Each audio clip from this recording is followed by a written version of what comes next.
Welcome, boys and squirrels, to the Northern Outcast Outdoors podcast, The Outcast, your home for all things hunting, fishing, and ball busting related. Powered by Citizens Hunting Co., A&F Custom Calls, and Out on a Limb Manufacturing. What is up, boys and squirrels? It is a new year. It is the same nonsense. We're back. Season 3, really didn't think it would go this seriously, but we're here. And this is episode 1 of season 3, 2023, ironically enough. And here we are. Nice. Episode 1, Volume A. I thought it was season 3. Now we're doing volumes. It's just messing around. It'll be Guardians of the Galaxy. Yeah. We don't do the Marvel verse. Oh, well, that's a shame, actually. I'm going to go we were ahead talking Harry Potter. Now we're talking this. This is getting out of control. But it's true. The boy come to die. Yeah. What are we really here to talk about? Well, we actually have a topic today. Yeah. No guest yet, but we do have a topic, and we thought it was maybe a good idea since it's right after Christmas. A lot of people are getting Christmas bonuses, Christmas cash. You might have some money to blow, and we kind of wanted to talk about pieces of gear that we, have come across recently, past, continue to use, stuff we would recommend, and we kind of wanted to talk about it for an extended period here. Oh, yeah. Oh, boy. Well, I guess the first question is who wants to start, because I myself will be handling more of like the hunting side. Sabelli as himself will be handling the fishing side. Correct. That's me and as the wizard, you're doing a conglomerate? Yeah, kind of a crossover, because I kind of... And a little spice there, a little bit of a spice meld. mix, a little sprinkle of filming as well, a little sprinkle, if you will. Yeah, so we'll kind of dive zest. into the items individually. We're just doing like a little top 5 individually here, and then, why we recommend it, and kind of go from there, see where the wind blows us. But since Chucky made me bring it in, I'm going to make him bring this in then. I think that's fair. Do it. That's fine. That's fine. Well, here's the thing. I am an, higher extremity of mobile hunting than your typical Pennsylvania tree stand guy. Yeah, you're at the, what do we want to say? The forefront of the saddle movement since it's started a couple years ago, for sure. And I mean, we all kind of have our niche, so to speak. So that's what we were giving from our niches. Like, just to put that background into perspective, is what most of my list is going to consist of is more of the mobile game. Okay? Yeah. Sure. Well, let it happen. Okay, thanks. All right. So I would say my number one item on my list, Just straight in. number one item is the saddle. It's number one, for Okay. sure. Which saddle, though? Okay, I will tell man, you let what him I breathe a use, little but bit here. I want to talk about it a little He's bit. going right create in. a I'm little going to come context. aggressive with him, too. Man, pinning him. So the reason I say the saddle is because I think it's probably the number one item that has changed the way I hunt the most. It's a tough sell for our area, just with, we always use the word tradition. You got the lock-on dudes, the climber dudes, the ladder dudes. It's kind of very hard to convince someone. My uncle built this out of wood, and there's a chair up in a tree. Maybe the older generation, not quite like the generation before us. Yeah. Yeah, so you're hunting horseback on saddles, what you're describing to me? Bing Yes. bong. Okay. Yes, that is correct. So my personal saddle is the tethered Phantom XL. And you've had that for a couple seasons at this point, right? So I've been with tethered saddles for 3 years. I started with their original Phantom and then upgraded to the XL version. Yeah. Because the XL is going to give you a little bit more room. It's a little bit... We got junk in the trunk. We ain't these skinny minis. It's a little wider, so it's nice because the loops come around you a little better, you can access things a little easier rather than them being kind of back on your hips. If you a thick boy, this is the saddle for you. For sure, for sure. And I'll be honest, even I talked even Sam into it, and he's not that big of a guy. He's a very average bodied human I would say, being. other than our height, our build's pretty similar. Yeah. And he went with the XL as well, just for the same factor. It's more comfortable. Everything rides a little better. It's easier to access your saddle packs and everything else. Seems like a lot of brands have an XL option at this point, like their normal. They list like Latitude will be the one I use as an example. They list like if you wear this pant size, we recommend this. Or this. They Latitude has like a size 1 and a size 2 pretty much of everything that they've done. What Tethered attempted to do with the first one was one size fits all. Yeah.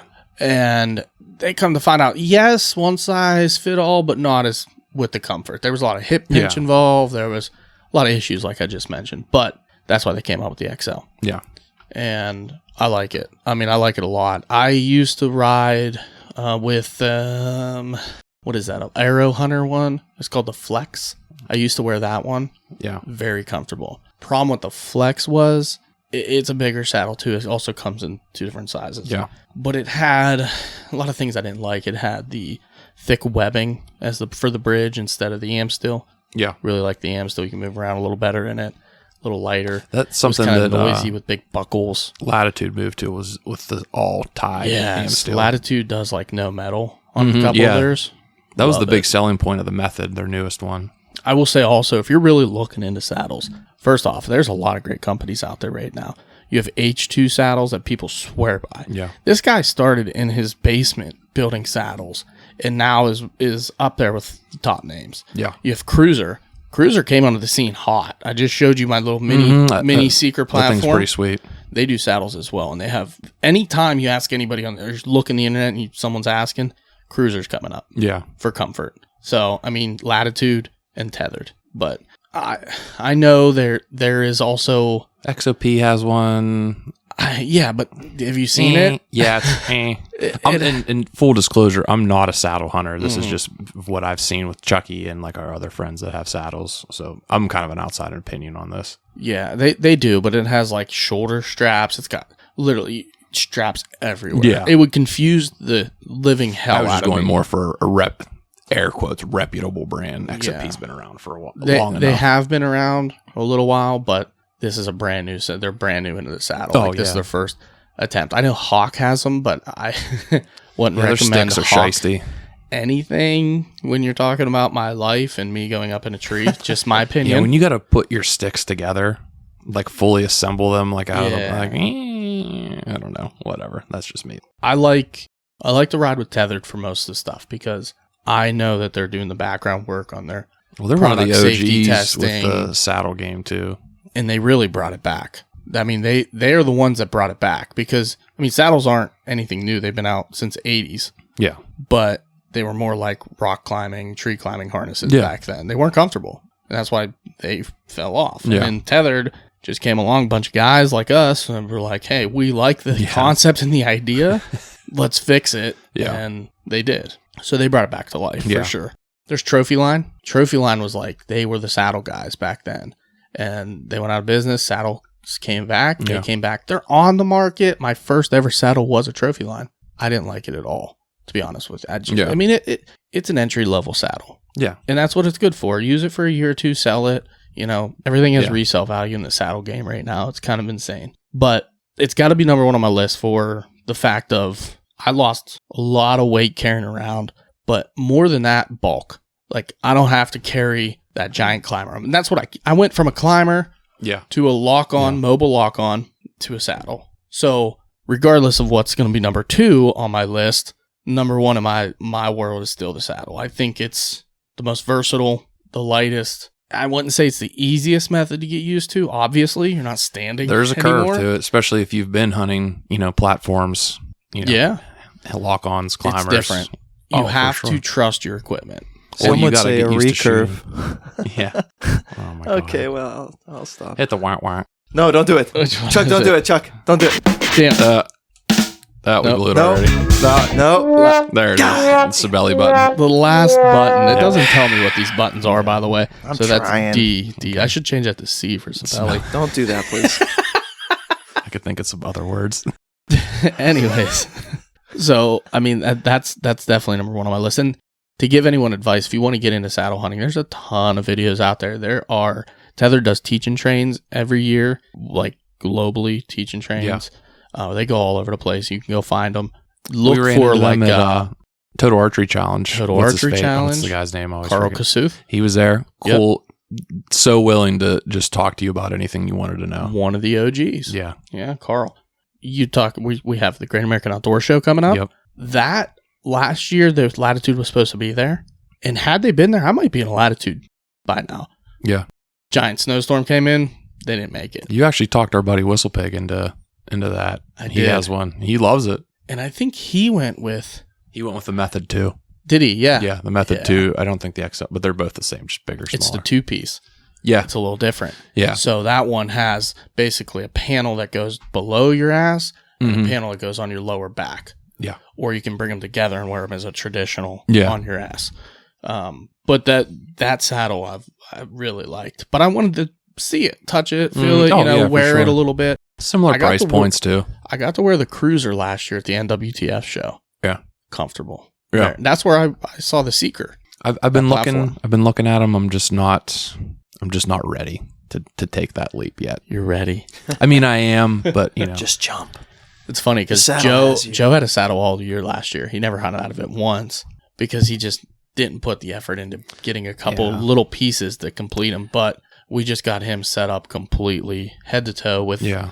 two of the next items I'm going to mention. The thing for me is I got to witness like kind of the progression of the last like few years of like the whole saddle yeah. thing is through you, a Mhm. majority of it. Because if this was 4 years ago and you're said like I was still absolutely, learning back then.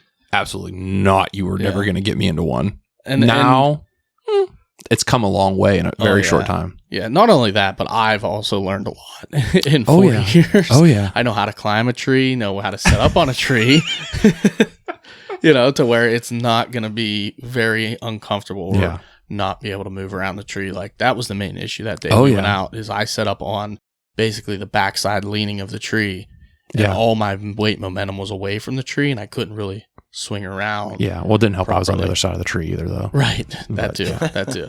So number 2, you want me to just jump into number 2 then? Yeah, Go because down the I'm list? looking at your list and it's Yes. directly related. So Stop looking at my we list. could also give a shout out to our friend of the channel too. I could, yeah. Number 2 is, in fact, the one stick. And for me, I used to hunt, like I mentioned, ladder stands and climber. From there, I progressed to full-size sticks, one step, so a step on either side, 3 steps basically, right?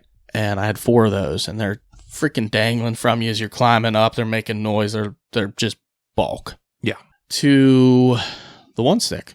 And That's a pretty recent phenomenon as well. it's a big jump in the game. A lot of people are going to. A lot of people I wouldn't expect. I mean, there's guys at work that were asking me about it, and he was like, "Oh yeah, I tried it all year this year," and I'm like, "Holy hell, I didn't know." Other people around here did it, but the one stick method gets a lot of grief, maybe a lot of hate, but at the other time, it's like a lot of misunderstanding. I would say a lot of people look at it and go, "That's too much effort. That's too loud. You're not quick enough. You can't do it. This, you can't do that." Is it as quick as a climber? Absolutely not. No. But you're not carrying 15 extra pounds. And I can climb so- any tree. Yeah, and me and you personally ran into that this year Mm-hmm. with the one area we were hunting in. But yeah, I mean, I can see both sides of that argument because I've seen it in action. I've tried it myself, Mm-hmm. sort of. But, It's easier than people think. it's the trade-off. It's like you don't want the weight. Guess what? Yeah. You spend 5 extra minutes climbing the tree. Or Right. not even 5, Yeah. 3-4 extra Yeah. minutes climbing the tree. Whatever. And me personally, when I climb, I what I like about it the most, people think it's loud. It's actually super quiet. It's not any louder than my climber. No. My lone wolf climber. No, Which they don't even make it anymore. Yeah, which is wild. Yeah. And I would say it's a pretty quiet method if you take your time and do everything right safely.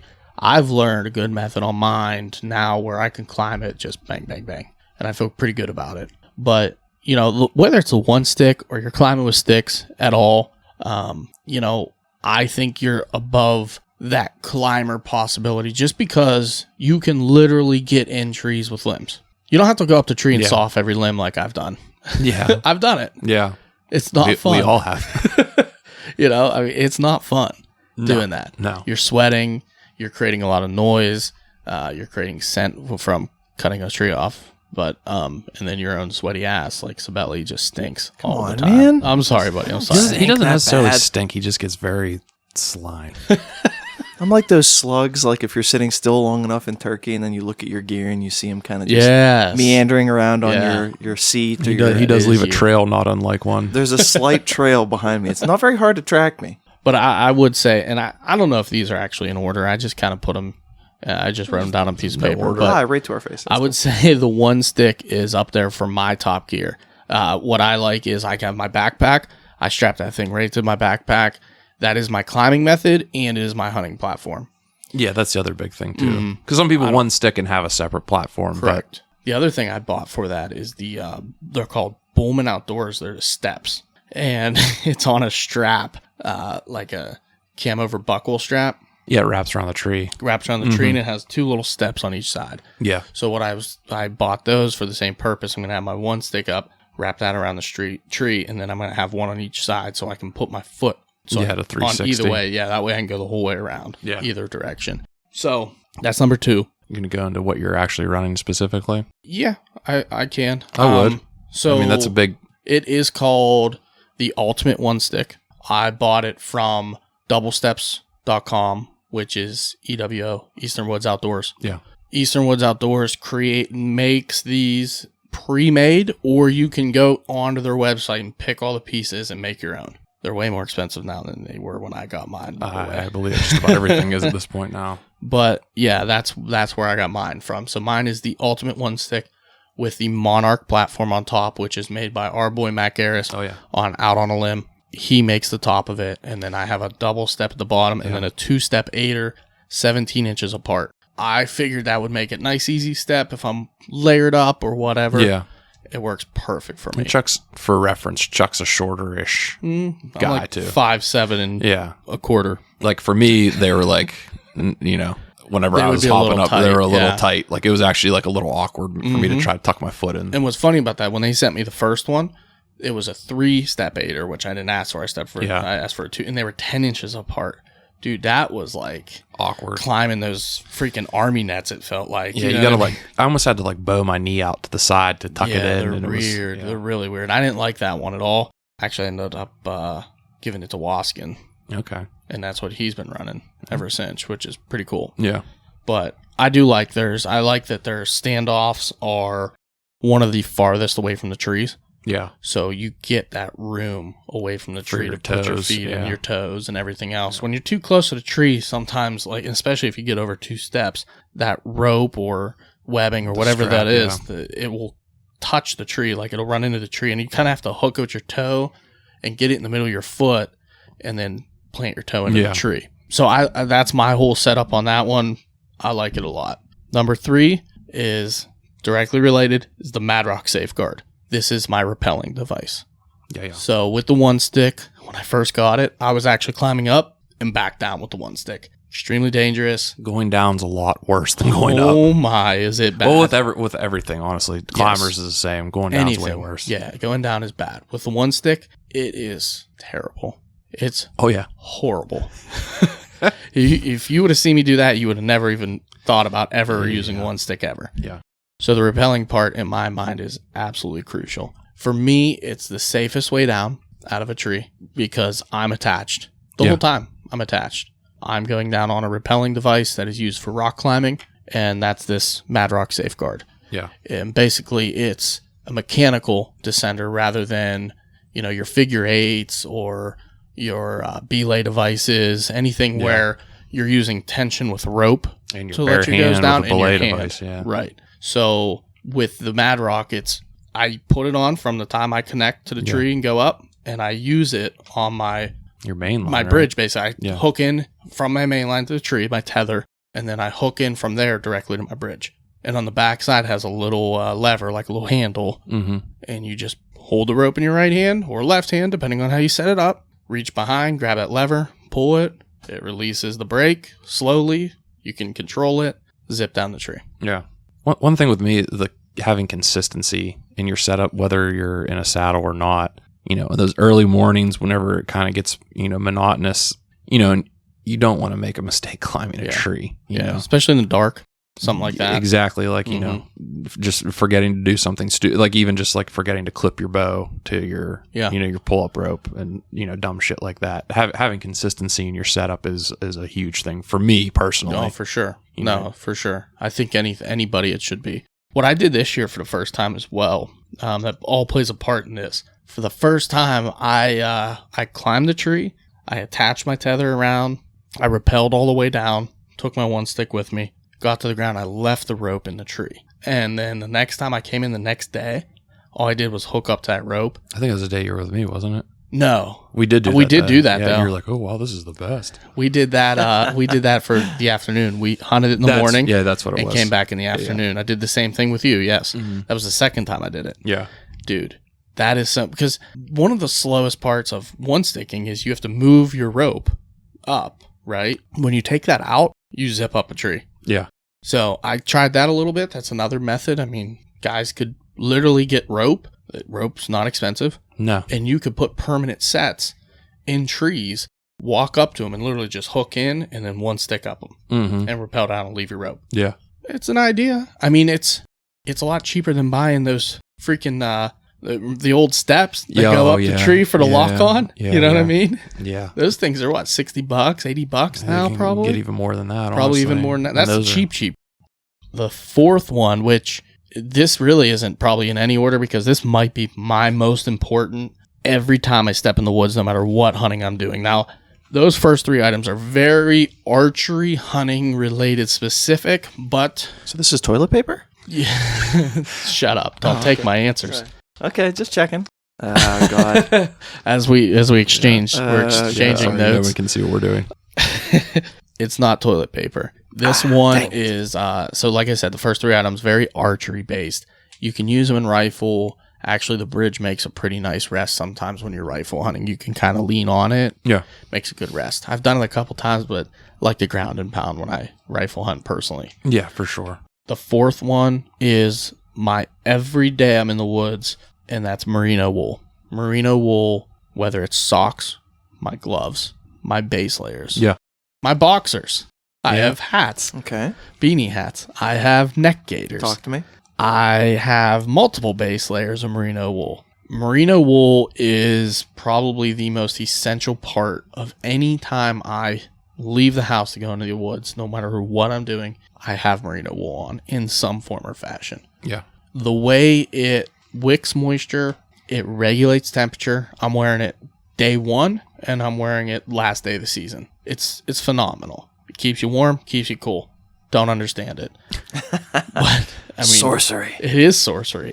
I think that is for, and honestly, I said the saddle might have changed my game the most. Merino wool might have changed the way I hunt the most. Being comfortable is Being a big comfortable. part. Big part. Going farther. Yeah. Because I'm not afraid of sweating. Because if I sweat in merino wool, it will get wet, but it won't lose its heating qualities. Yeah. And it dries quick. So like early season, I'll just wear my base layers and I'll go in and I'll hunt in the base layer top and I'll sweat up because it's 90 degrees potentially. What ones are you running? Base layers? So obviously I run scree gear, but I have the 150 top. So that's, you're looking at most companies have a 150 or 200 is their early season. Light. Very lightweight. And, with what scree is theirs is very, I think it's tight spun or whatever they call it. Yeah. But basically it makes it a very nice material, very soft. Higher thread count. Yeah. Basically, if you think of it that way, Yeah. it is like, these are like your fine sheets. Yeah. Right? For sure. People think wool, that's itchy, it's scratchy. No, there is zero itch They're with so merino wool. comfortable. Oh. They are so comfortable, soft. It's unreal. Now, I've also heard of baby alpaca wool as well. Ooh. Yeah, but the problem with alpaca is it's a lot warmer. Yeah. Their hollow hair basically allows theirs to be a lot warmer. So whenever you get in the base layers with alpaca in them, because they do like a 50-50 blend, Yeah. or they do all alpaca, you're talking a lot warmer. And a lot more expensive too. Potentially, yes. But yeah, typically, yes. Because merino wool now, a lot of people are kind of playing that game. I mean, I know Sabelli runs it as well. Do you have merino wool in your base layer system? I am all synthetic base layers. Okay. And for me, I personally think it dries faster, but it's a comfort factor for like the synthetic, like the polyester, like your Under Armour, for instance, Right. Which I have on right now is, it just fits lighter, feels lighter, but it's, whatever. It's what's comfortable for you. But my mid layers, I do run merino mid layers for some things, but typically I'm more synthetic. Yeah. So what I like about like the merino is you can be basically drenched wet and not feel wet. You know what I mean? It kind of pulls it off your skin. Yeah. Where when I was wearing a lot of the other name brand company stuff that was not, merino wool, some whatever synthetic they come up with. Yeah. And it wasn't quality stuff. You would sweat and then you would feel wet. Yeah, that I'm not cool with. Uncomfortable. And I would have to almost, typically back then, I would bring a second shirt in because I would walk in with one and then change at the tree into a second one to feel comfortable. No, I'm not doing that anymore. So the biggest thing for me with the merino or the reason why I run it for mid layers sometimes is the scent control too, because it's not hypoallergenic. It's that's not antimicrobial. Antimicrobial, that's the word I'm looking for. That's the right word. I don't know why I say hypoallergenic. I sounded smart there when I said that. I was like, holy shit, I got it right. But I always try to at least incorporate in my mid or base layer something that is antimicrobial. It's pretty amazing that something can regulate temperatures, regulate heat, regulate cold, and not smell. It's like been around for sure. Yeah, and it has. And the problem is that it's, it was more of like a supply and demand issue. Yeah. The supply was not there. Now the demand is very high and the supply is picking up on their end. Yeah, because like 10 years ago, if you tried to buy merino, like 100% merino wool stuff, it was expensive. It was very expensive depending on what you got. It still is depending on where you go. I was going to say, not to say that it's not that expensive, because the First Light stuff I run is not cheap. No, it's not. But I love it. I mean, I would never get anything else. Yeah. I mean, for a good base layer, you're talking price range anywhere from $50 to $80. Yeah. And up. Yeah. I'm talking on sale. $50, Yeah. $50, $80. I run some Black Ovis stuff too. And they make really good stuff too. They do. And that's what I started with, was their 200 gram top and bottom. And it's that OD them. green set you have. It's brown. Brownish green. Yes. Yeah. Yep. Same one. The one that you caught me in my jammies in. Yeah. Sidebar on that, but for a different day. I've already made fun of him enough for that. So we could move merino wool anywhere up that list. I would say, to piggyback on merino wool, is my layering system. We all run a layering system here, and basically, you have base layers, you have layers of base layers, you have insulators, mid layers, which is your mids, and then you have an outer layer, which is going to knock down any elements as far as water, wind. Yep. That is essentially the layering system. Yeah. Okay. Number 5. Oh boy. And I fought with this one. I'm going to have 3 honorable mentions after this, but number 5, when I really got to thinking about it, I'm Chuck's top 10. I'm like, what is like the biggest thing I use all the time? Because I was trying to get more away from like archery and, general hunting, things like turkey season. Because we spend just as much time turkey hunting, without a doubt. Maybe more time, to be honest with you. Can you take scouting and stuff into consideration? Yeah, I agree with you. I might spend more time, yeah. I've converted them. Yeah. Deer sits are a little longer because you can hunt all day, you know what I mean? But for sure. Regardless, number 5's Onyx or map systems on your phone. I agree. It could be with base map. It could be whatever. Hunt Onyx, stand. For fishing. Yeah. Anything. Yeah. Right? Onyx, I mean, it's one tool that when I thought about it, I'm like, I'm taking this in the woods every day. It's on my phone. Yeah. It goes with me. It helps me get out of the woods in Ohio, or I would probably still be walking circles right now. There would be multiple photos of Chuck on milk cartons circulating the counties. That's no lie. I mean, I went through some shit, and just like the tracker feature and some of the other stuff that Onyx offers, it's hard to beat also that data on there. The out of the woods aspect. I can sit here and go, okay, where do I want to hunt? And then I'm looking at Onyx, and I'm looking at the wind direction on there, and I'm looking at all my past data. Yep. All my historical data. Okay, well, there was a deer here on this day. There's a rub line here. You know what? There was a scrape here. Let me go. Yeah. This is scrape season. Let me go check this scrape out. I did it this year. I didn't see anything. But that kind of shit you get from Onyx. Yeah. The offline maps with the satellite up to camp. At my camp, I have no service. It's big. It's a game changer. Unreal. Yeah. So, number 5, 3 honorable mentions, and I won't get into them. Number 1 is toilet paper. I knew it. / I dude knew wipes. it. It had to be. Toilet paper offers many different, Are we speaking for wiping your ass? And not just for wiping your Are we mostly talking for wiping booty hole. Just toilet paper or anything specific? So biodegradable toilet paper. Okay. Is there any names you want to throw out there? I mean, I'm a Charmin guy personally. Okay, right. Chuck's a deal hunter at Dollar General, West Virginia. They know. I like to buy in bulk, and you can flag your blood trail with You wipe your hands after you got a deer. Yep. Toilet paper has a ton of usage. Dude wipes, same thing. Love them. Sawyer's tick repellent. Oh. Yes, that's one I wouldn't have thought of. I've but come yes. to love the smell of Sawyer's. The permethrin. It does have a scent to it, does it not? man. Yeah, I don't care what they say. It definitely does. Everything does. of mine is drenched in it. And last night you know in the what it woods, smells like? I watched a tick slowly die on my leg, and it smells like ticks dying. I just shook my head. I just went, yes. One of the greatest. I saw what you wrote there. That's a good one. Yeah. My third honorable mention would probably be boot gaiters. And the reason this year I went to boot, I was always a rubber boot guy, and it was like, you lose comfort and ankle support with rubber boots to an extent. Yeah. For longer periods of time. Yeah. And Longer walks. terrain and everything else. So going to like a higher quality boot this year and wearing those gaiters, man, I'll tell you what, they are nice for, keeping those. But what I like is it keeps the bottom of your pants dry. Yeah. I'm always a pants over the boots kind of guy. Oh, you got to be. And when you get them wet, they get heavy. Mm-hmm. And then they could freeze, whatever. Your feet Well, if they soak to your socks, that's the killer. Your feet get especially that cold, tall, wet grass. sooner and quicker. Yep.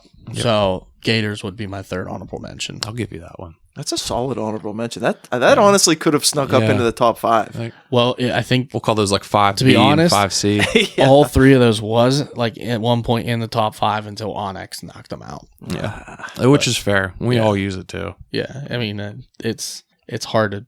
If they ever just like dropped and got, I we'd be in I would trouble. struggle a little bit. Oh yeah, Well, because there we was- send each other pins. Like we're talking about where do you want to go. Like I was thinking about it's hard to beat. There has been 1 or 2 times where Onyx, the actual app itself, has just shit the bed while I was using it. Actually, Onyx has in their spiked me infantry in the past. they've gotten me. There's been a couple times where I'm like, wait a second, what direction am I walking right now? I'm like, that's been killing me lately. I'm like walking. I'm like, I'm terrible directional wise. So like whenever I'm anywhere off the road, anywhere, and I'm using OnX, it's my life is in danger unless the app is working and my phone has battery life. So I'm like just walking, and all of a sudden I'm like, I'm pretty sure that's north and not south. That's been doing that to me a lot lately, and I don't know why. I have no idea if it's a phone feature, like if it's something that's there's something negatively I haven't had interacting. any issues.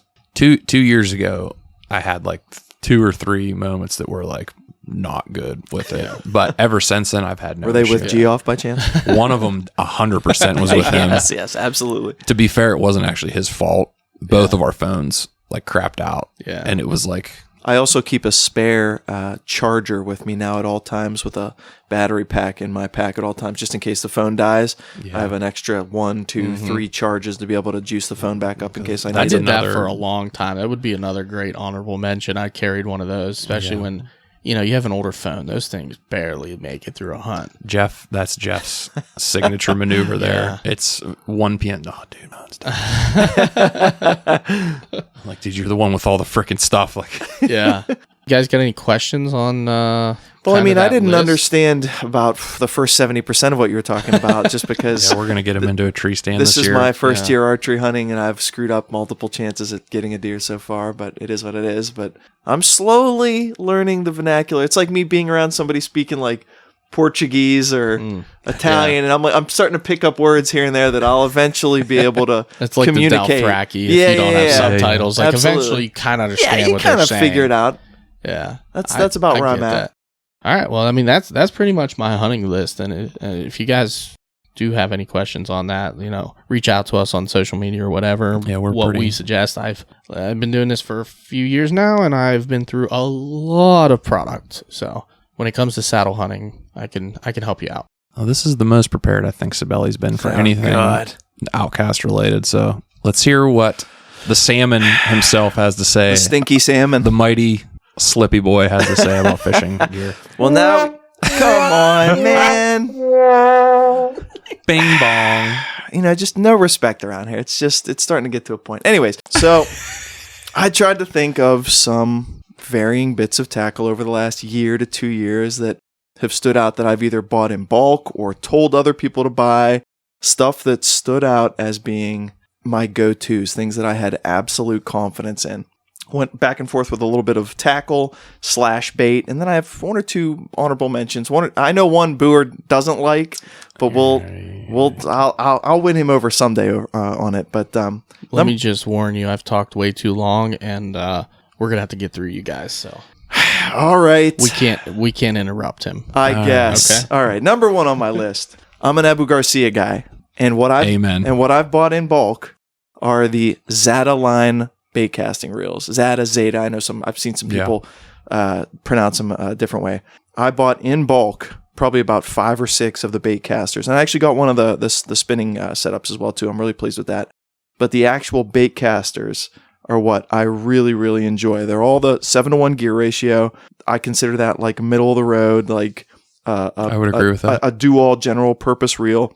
Nothing too slow that I'm going to be using like cranking or something that like some of my other reels like the Revo Rockets and stuff like that are 9-10 to gear 1 ratios that I'm like absolutely just churning bass out of like long casts from like a frog or something like in really, really deep cover, something like punching mats or something like that. The actual size and shape of them, they're fairly small compared to some of the other bait casters that I use.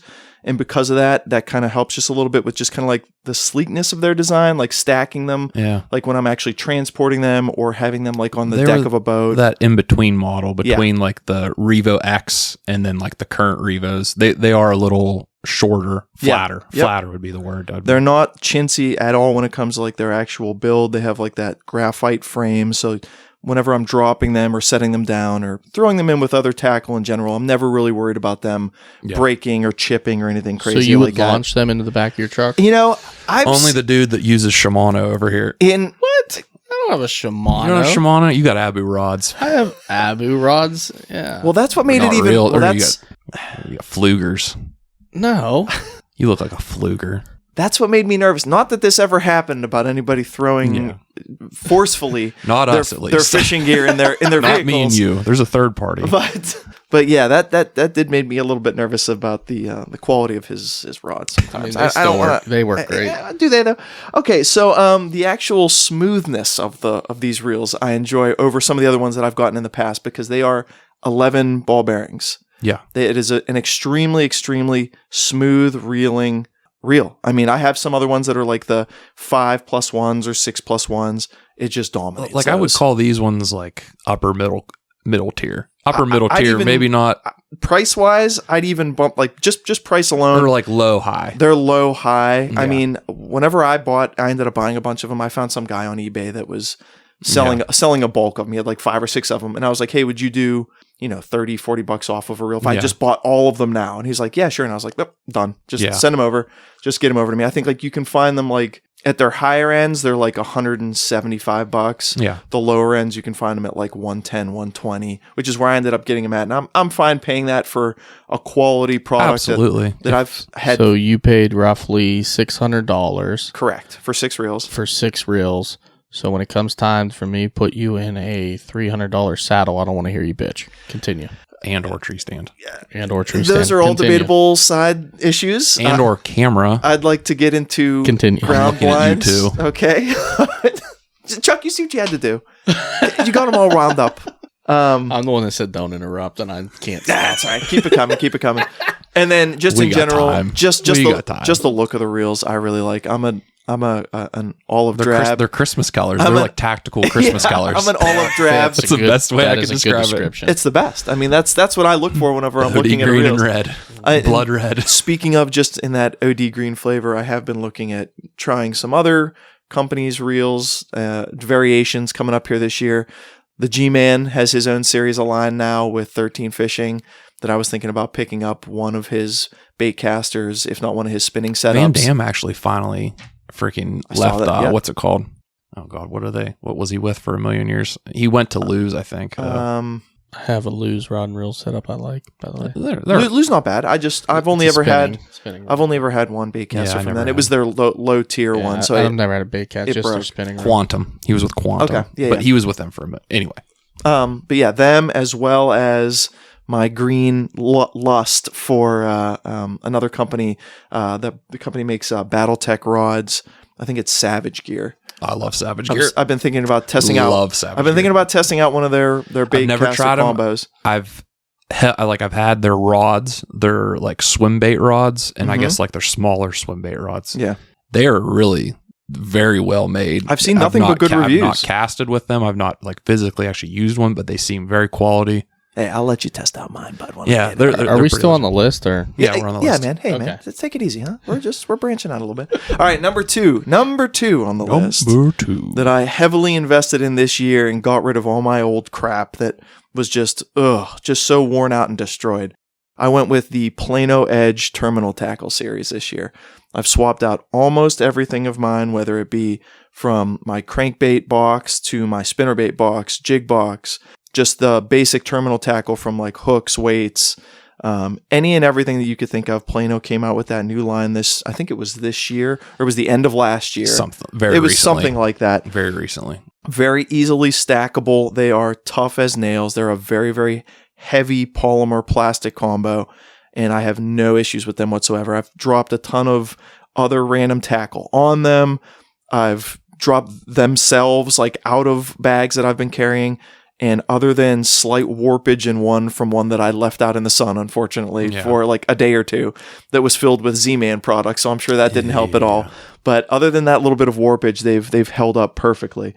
Nice labeling systems on the side too, which I like just for the sheer fact that I'm always throwing stuff randomly in different boxes. So if it reminds me, and easily enough reminding me to get things back to where they belong, I love that. I'm a big proponent of drop a couple extra bucks on a nicer box. Yeah. I mean, you're not going to keep your bullets for your freaking rifle in a giant eagle bag. You know what I mean? Those. There might be some. He's out of the conversation I had right some now. in a dog bowl once. Oh, okay, yeah. Yeah, but like, you know what I mean? You're not going to keep that stuff. Some of these lures, you spend $5-6. Crankbaits, $10-$20. Yes. Swim baits, Yes. $50 More, yeah. plus. Like You don't want them in a plastic container that has like just enough of a gap that they open up and let water in. At the very least, going to all gasketed boxes. Yeah. Not just Plano, but any brand at this point. Well, they float as well, as long as they're closed. Yeah.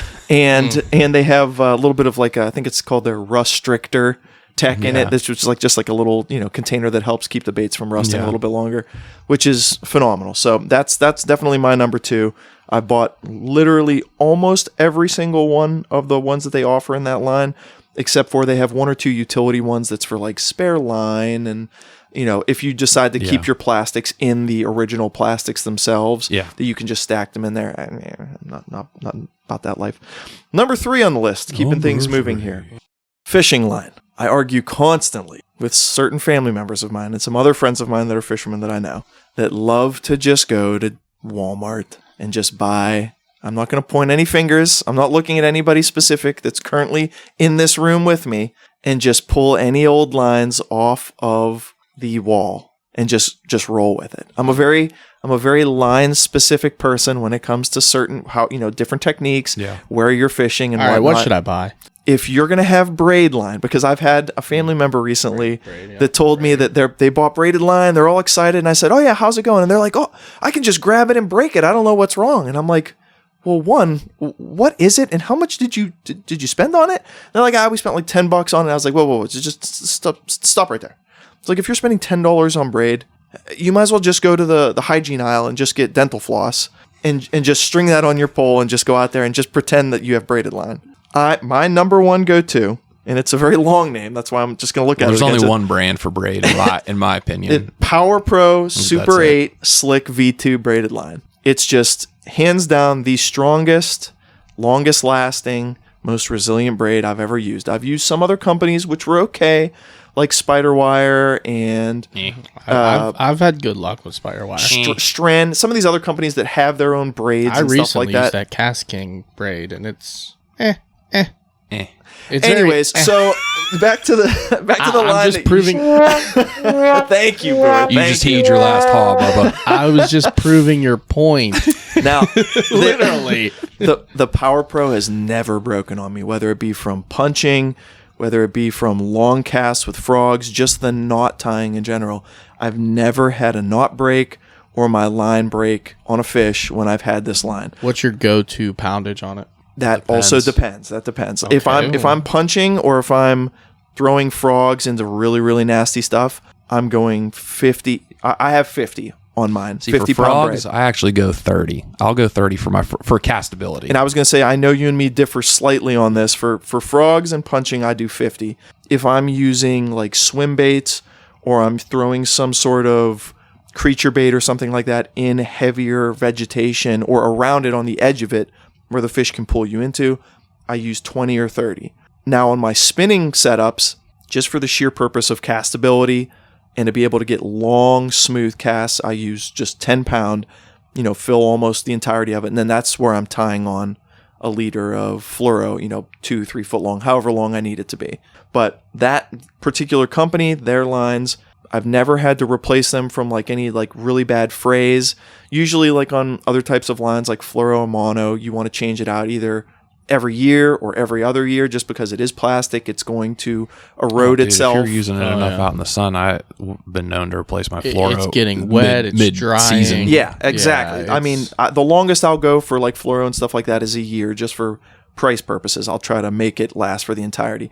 But this braid I've had on 2-3 years, and I'll go down and, I'll pull out X amount of line just to check it. Yeah. Very, very, very minimal to no fraying of that line whatsoever. And in most cases, whenever that's the case anyways, you just cut that off and just pull out a new, fresh segment of it, and you're perfectly good to go. Typically what I do with my braid, and this is actually something I learned from the Fluke Master on YouTube many moons ago, is I run a backer. For my braid, because whatever. Well, you kind of have to be able to with a 300-yard spool. To put it on your spool in general, it will just slip depending on the type of knot you. So I'll go out in my driveway and strip out the line, cut it off at the knot to my backer, go over to the other side, tie the old side onto the backer, and reel it up, and then everything on the Just bottom of the spool is brand new line that hasn't touched the Absolutely. water air, and that gives me another few months or the rest of the season. Yeah. Price wise on that, it's a little pricier. I want to say it's like probably $30 for, like 300 yards or whatever it is, which isn't crazy. But once again, to some other people that I know that are spending like $10, $15 on braid, it's worth that extra amount. So it's not a headache when you're out actually fishing. Yeah. Just how buttery smooth that line comes through. Because I just use the regular Power Pro. Yeah. It's the OG green Power Pro. It's $20 for a spool of whatever, usually $15 to $20. Yep. But yeah, same. Well, just like you were talking there for the colors too, being able to pick colors for like my old scruggly eyes that I have, I pick my go-to color choice for them is their aqua green. It just stands out so nice to me, like on top of the water when I'm casting, especially if I'm, pitching, flipping something with that braid on it. I can see that line twitch ever so slightly. Whereas a lot of other companies I've used, you only have like 2 options, green, maybe. Black. Yeah, it's green. Actually, black's been kind of a new phenomenon. Yeah, it's not bad. I've never seen black. It's not bad. Because most of the guys would keep a Sharpie and Sharpie the last 2 feet of their line. That was like an old head trick. That way you can see it, yeah. I mean, and it's understandable if that's what you're used to and that's what you like. But for me, that like natural green color, I lose it instantly just with how bad my eyes are. So I needed something that's like real bright and vibrant that I could pick up. All right, number 4 on this list. Number 4. We're talking about something that came out at Outcast last year that everybody talked about, and even I was like, oh god, this can't be that good. I was like, this just has to be all hype. Once again, the guy hyping it, Mr. Iconelli, who's the hypest of hype men. He is a hype fella. I bought in on it. It's the Berkeley Power Bait Gilly. I used it consistently throughout the year in different phases throughout the year, and it worked consistently. It is extremely, extremely natural looking in the water. The shape of it, all the different types of colors that they came out with it. There's a giant selection that you can pick from. It looks like a bluegill in water. And you do not have to do much to it to make it look like an actual bluegill in the water. You can use it for, and some of the reasons I used it, or some of the ways I used it this year, was for Texas rigging. I used it as basically like a swim bait. I used it as a trailer on chatterbaits and jigs. I even used it actually pretty efficiently and heavily during spawn, where if you could find a bass and it was close enough to the shore, a lot of the time I was doing shore fishing with it, drop shot with one of their, because the ghillies themselves come in 3 sizes. You've got like a 90, a 110, and like a 130. 150, Yes, 30, yeah. 130, 140, something like that. If you put on even just like that small or medium size one, put it on a little drop shot, and bass absolutely despise bluegill when they're spawning. Yeah. It was just instantaneous. They wouldn't think twice about it. They just hammered it as soon as it would hit the water and go anywhere near their beds. So that for me was just, it just stood out throughout the year. I used it a ton of different techniques and caught a lot of bass on it. And like for instance, like the price on it, nothing more than like a normal bag of like soft plastics of what you would normally it's get. like what, $8-9 Not even that. It was like $6-7. and then what, you get 5. Yeah, the sizing depends. Like the Yeah. Mondos, like the You get 140s, where 3. you get 3. The Yeah. smaller ones, you get like 4 or 5. So, but overall, as a bait, if anybody hasn't tried it out there, you couldn't find them for a long time after iCast. Iconelli did an extremely good job of selling those Yeah. on the internet. Like you couldn't go to Tackle Warehouse. They were backed up for months and months and months. I was on there the other day. I think the one color's still Oh, yeah, I'm sure ordered, there's but still they some. had enough that you could find something. Tackle Direct, a marine, outdoor, a bunch of different sites. You just could not find them. And you definitely couldn't find them in stores anywhere. No Yeah. distributors were getting them. But if you get a chance, definitely try those out. Number 5. Number 5 on the list. Another Cinco. bait. In the final. In a final, before just a couple quick honorable mentions, would be the Z-Man Jackhammer. Here, let me climb on the table and give him the people's elbow. I am all in on the chatterbait train when it comes to fishing. I know Chuck is as well. I'm a big fan. He's a big fan. Missed a few big Shut fish, your but he's a big fan. See, Okay, I'm a huge chatterbait fan, but we'll go into why later. Okay, now Speak your piece. the jackhammers.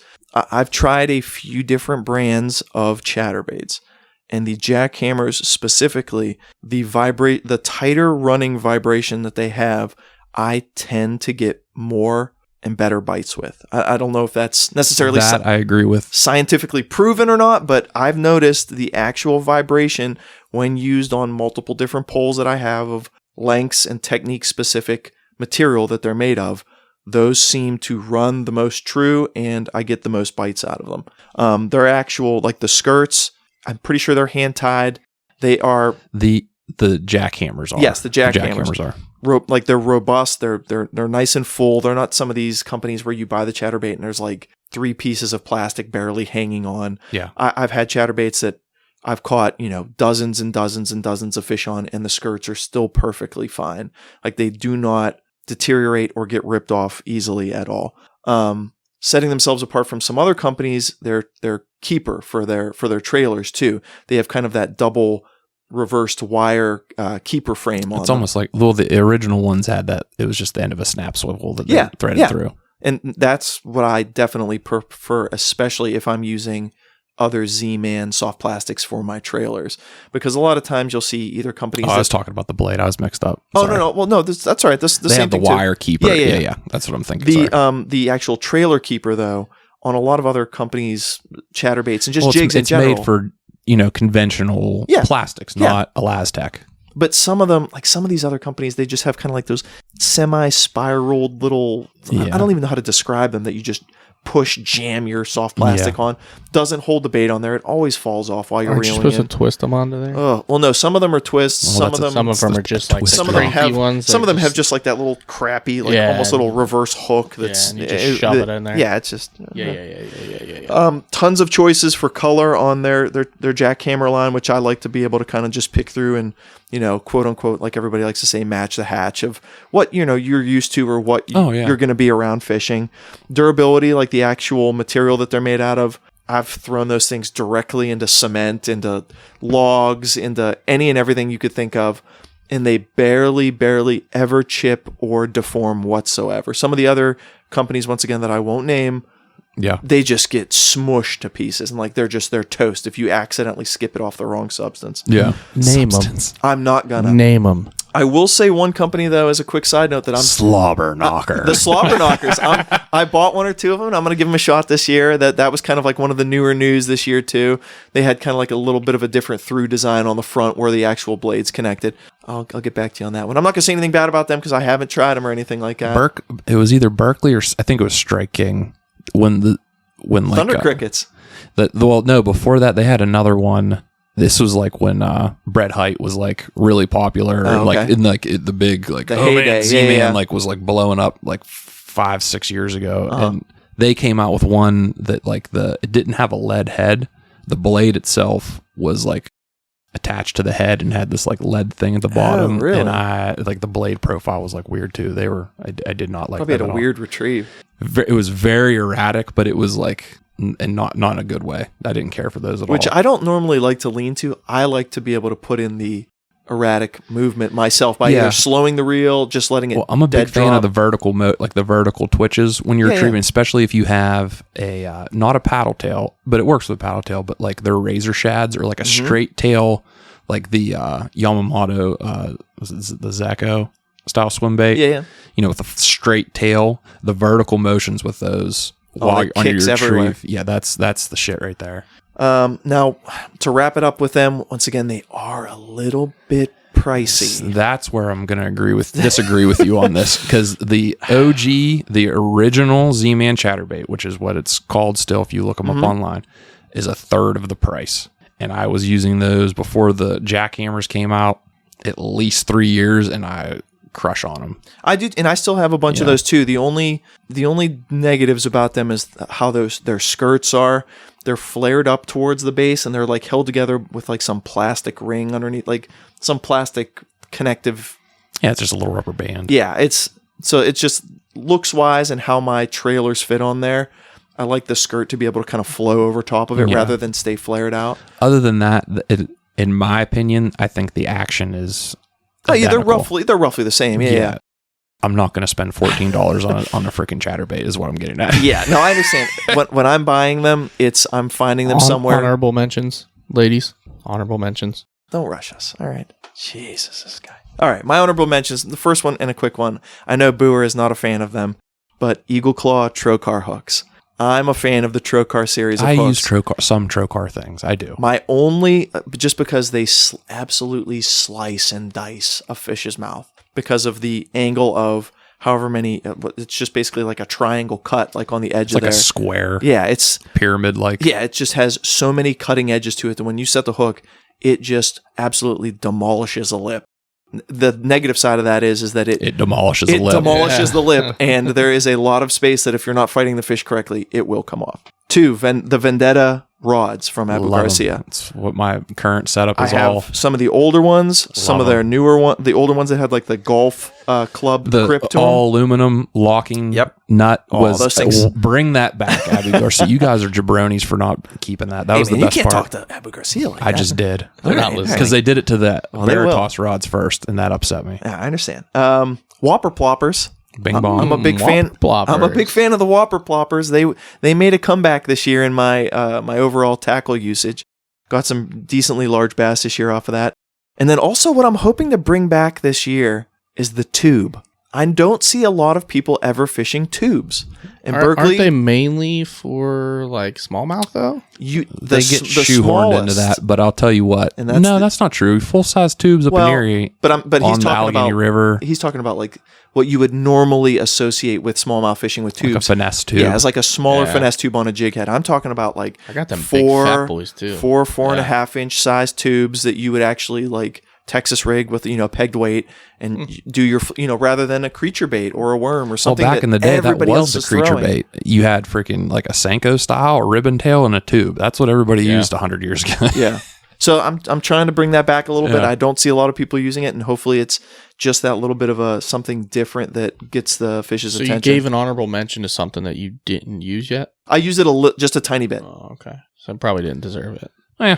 It was Let 'em have it was an Wait, honorable this is- mention of honorable mentions. It's not honorable mention. This is like a the non-honorable mention. Suggestion. This is going to be like the hot items for 2023 kind of categories. What that would fall in. Like Okay, hot alright. takes. Okay. You know, like the sleeper pick, right? Yeah. Of the draft. That's what Yeah. this is. This is your sleeper The, pick. the tubes have a spot in my arsenal. I whip them out from time to time, depending on what I'm doing. Typically, it's on the river. I though. have about 2 or 3 boxes full of them. If you guys want them, Okay, I'll take them as soon as we leave. All right. Anything else? Nah, Spell? that wraps was it up for me. Yeah. Okay. Booer, we're like an hour in, Perfect. so I'll give you what I got here, and we'll see where we get because we got a Okay. guest coming in here. In yeah, 20 should I, minutes. pause and let my ducks in, or Let's finish let this them up. fend for themselves? So I was kind of going to do, I guess from a photographer, videographer standpoint, that hunts and fishes equally, kind of stuff that I use year round in all things. For me personally, and this is going to be like number one overall of any gear, if we're going in order here, I hate having stuff in my pockets. I hate having like belts or like things like that. I've been like trying to find like the right bino harness, chest, something I've been chasing this high for a couple years now. As we all. I like kind of progress, like the binoculars thing in Western PA is, you don't need like these crazy like Western style, like, 10 by 50s and crazy shit in Western PA. And I had a bigger set of binos with a bigger bino harness, but I could fit a bunch of shit in it. And I was like, whoa, I really like this concept.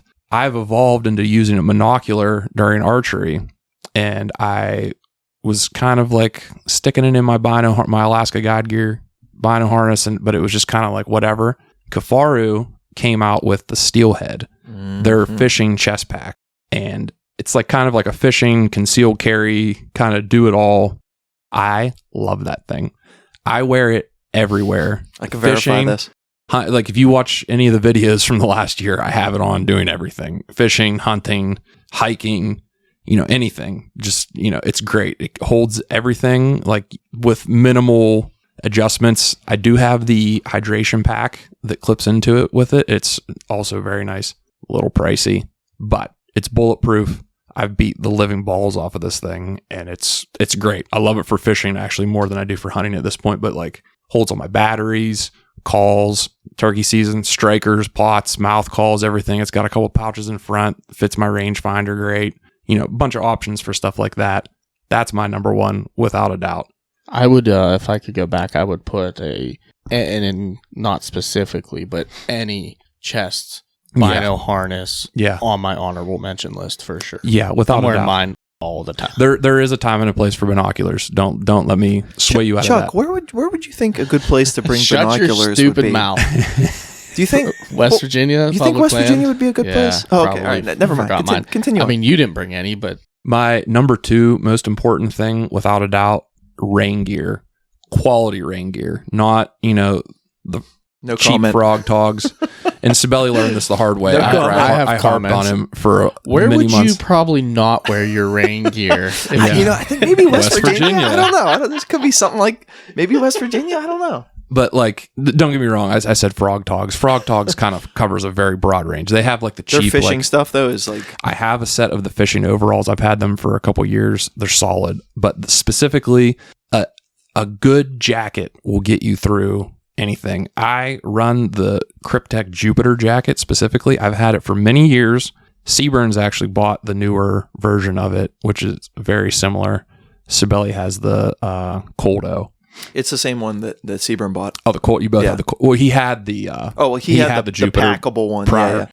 Yeah. But that's another thing. It's very packable. If you need if it's windy out and you're kind of, in the fall, winter, it's great as a windbreaker, outer layer shell, kind of a membrane layer, I guess, using air quotes. I'm making words up. That's all right. But having that and staying in like the realm of rain gear, having a good dry bag or a bag that is capable of being dry in any situation, especially when you have electronics on you in the woods, cameras, etc.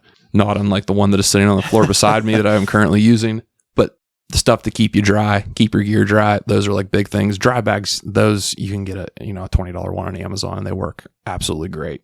Oh yeah, just want to throw that Screen Nebo rain gear works fantastic and is a lot quieter. You know what also does is Cryptek. Cryptek a is lot one quieter. of the top notch Yeah, companies. I've been running that jacket for 5 years now, and it's still it's a little beat Swoosh up. is over here. He Well, learned- also you don't want to like kneel down on like really sharp shit like Yeah, I he do, wears it and then like everywhere. now Rain my or shine, knees he wears it. now my knees just get soaked in the rain. But that's a side issue. So, staying and keeping dry, protecting your gear and yourself. I've discovered a company called Low Pro who makes camera bags, camera gear, different things like that for, content creators, not unlike myself, guys that want to start filming their hunts or, bring, their cameras with them in the woods, even hiking for that instance. They make a lot of stuff that's like geared towards rock climbing and, hiking, a little more extreme excursions. They actually have a thing called the Gear Up Creator Box, which is almost like an insert bag for your big bag. So it's this little compact thing. It's got like some little, D-loops on it. You can clip it up, and it's enough to hold. They have like 3 different sizes, I believe. I have like the middle of the road size, but it holds my little camera, another lens, the lens on the camera, and then like my batteries. If I have like a filter for one of my lenses, it fits in there great. I also have their big bag, which is the Flipside Trek 350. Not a cheap bag, but that's kind of are you going to put your $1,000 camera in a $20 Amazon bag? It goes back to bino harnesses. You're going to Same spend $300 and not spend $50 on a bino harness to protect them. Yeah, to protect your potentially $500-$600 plus, right? Glass. What you have, yeah. But the Creator Box, I've actually been using that a lot as like kind of not run and gun, but like if I'm filming, like if me and Chuck are going archery hunting, I don't need more than my camera and the lens on it, like my zoom lens, and then I'll have like another like lens to take still pictures of if like we get something or whatever. So I would put those at number 3. The other 4 things I have listed here, you could kind of shuffle them Interchangeable. The one thing I've started dabbling in this year is nicer gloves. Oh. Okay, so go on. Yeah. Please tell us more. I would just buy like, the Mossy Oak specials for cold weather or, whatever. Which in a pinch, those aren't bad. Not bad. I've been kind of going the fingerless route lately and using a muffler, but Yes. No, Yes. don't tell me. No. I'll be honest. I think I was using fingerless before you. Nah, the truth is, we'll set you free. Because I've had those wool ones, those big, heavy Thinsulate ones, which those things are we're pretty similar. You've had those forever, Well, too. I haven't had the same fingerless for a long time, but I've been running fingerless since I was probably like 12. Okay, so because we had the old. Remember the old school wools with the flip mittens overs? that flip Yeah, overs? that's what I was talking about. Yes, I used to run those all the time back in the day. Yeah. But now, like I've obviously upgraded. But yeah, so I've been going to for cold weather. Like right now, we're in the beginning of January. Granted, it was 50 degrees out today. So, but I've been going to a 2-glove system for my cold stuff with a liner glove. Outdoor Research makes great stuff that is affordable, not like, it's not going to be like stupid. Like I'm not going to Sitka and buying a $300 pair of gloves. That's stupid. Excellent. But I've been running the Adrenaline gloves by Outdoor Research. They're kind of they like kind of like the cuff that goes up over your. Oh yeah. For like snow, weather, blah blah blah. But it's a 2-piece glove system. Comes with liner gloves. I think it was like $60 for the set. It's not bad. They're very warm, very comfortable. That's late season. Oh yeah, they're toasty roasties. And they're waterproof liner gloves. I have a set that are just nice in the rain. That's not bad. Throw those in there. Quick shout out to Numa Outdoors. I use both of their waterproof and regular mid-season layer gloves. I like them a lot. Yeah, I do have a pair of mechanics. They're called drywall gloves, actually.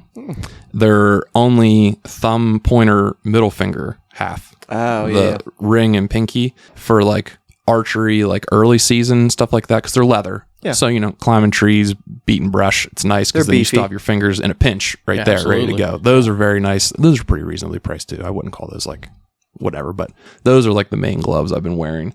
Shout out Danner Gore-Tex boots if you're looking for a Tanners. if you're not looking to spend crispy money but want a nice Gore-Tex boot, they're kind of that middle of the road.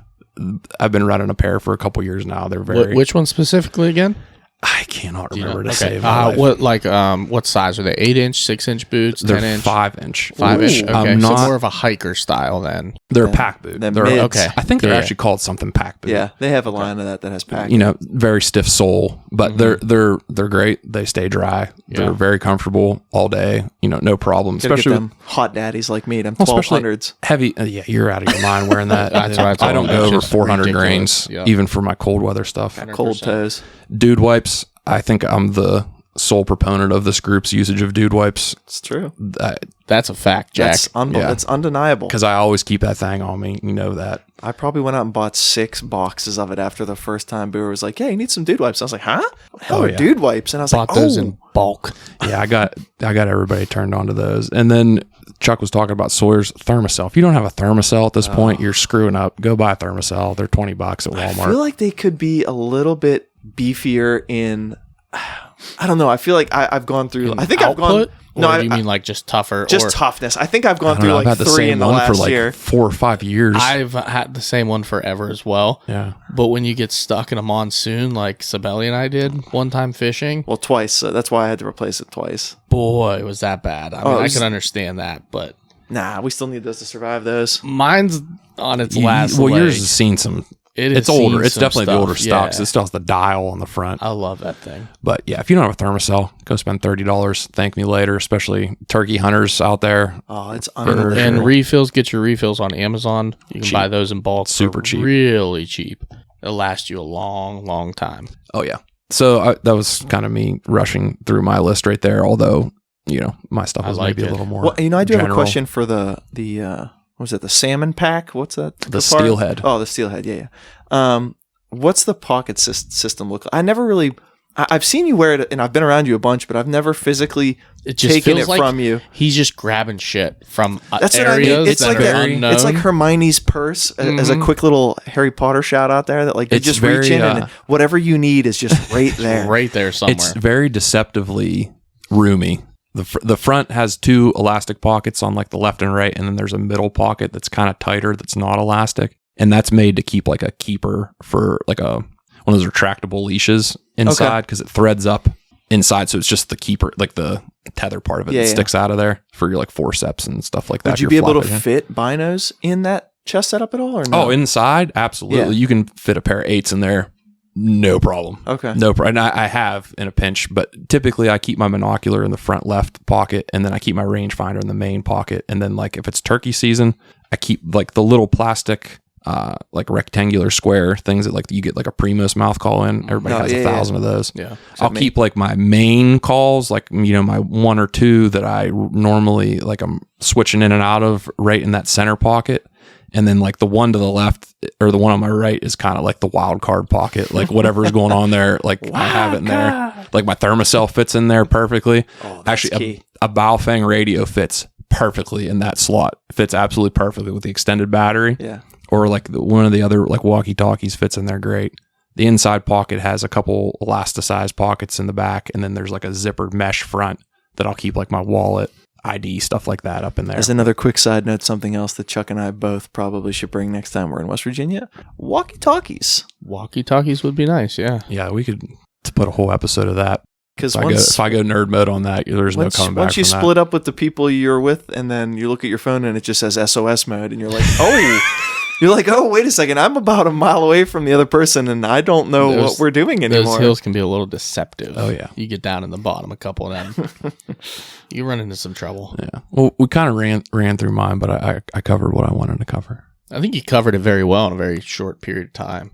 Yeah, my stuff's definitely a little more generalized, which was the point of the quote unquote crossover selection there. But yeah, switching to a chest rig very much changed how I do things in the woods, especially in turkey season when you're walking, sitting. You might leave your bag on when you sit down. Yeah. Like if things are happening, you want your essentials. You don't want to be fucking around trying to get in your bag while you're on a Because tree. a lot of times you're leaning up against the back, like up against a tree. If you have a bag on your back, Yeah. a lot of times that can create an issue. You're typically taking them off and you're laying down beside you. Yeah.